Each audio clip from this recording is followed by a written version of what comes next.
qaqaşım vəziyyət. Yeni avtoşlardır küçələrdə, oyun çıxardırlar gecələrdə. Çoxlu sürən var bizim məkanda, riskə girən var bizim məkanda. Həm razində, həm vasmoyda, həm montunda, həm sizmoyda. Sürət yüzlə qırğı dönürlər, Bakıda kalandır, qaqaş sürürlər. Çıxır avtoşlar hər gün şəhərə, maşınla qalxır Allah iki təkərə. Qırmızıdan da keçir elə avtoş, olmu qayıqda, heç gələ sərxoş. Onlar üçün tam başqadır bu həyat. Sürürsə oğlan gəlindi ona çat. Onlar qoyurlar qayıları saç baş. Sürə bilmirsən sürmədə qardaş.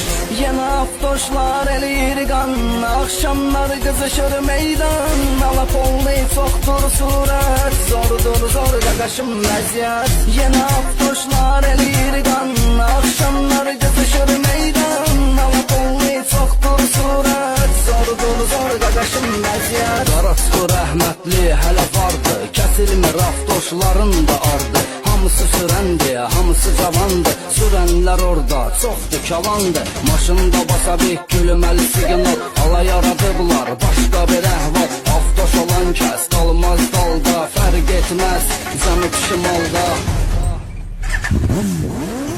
Yeni avtoşlar eləyir qan, axşamlar qızışır meydan. Alap olmayı çoxdur surət, zordur zor qaqaşım vəziyyət. Yeni avtoşlar eləyir qan, axşamlar qızışır meydan.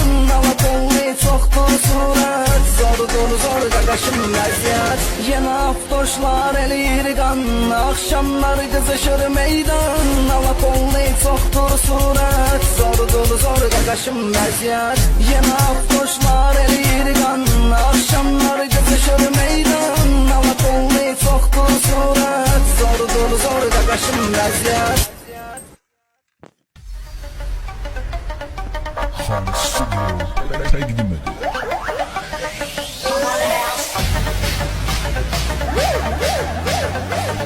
Elmettin Production təqdim edir.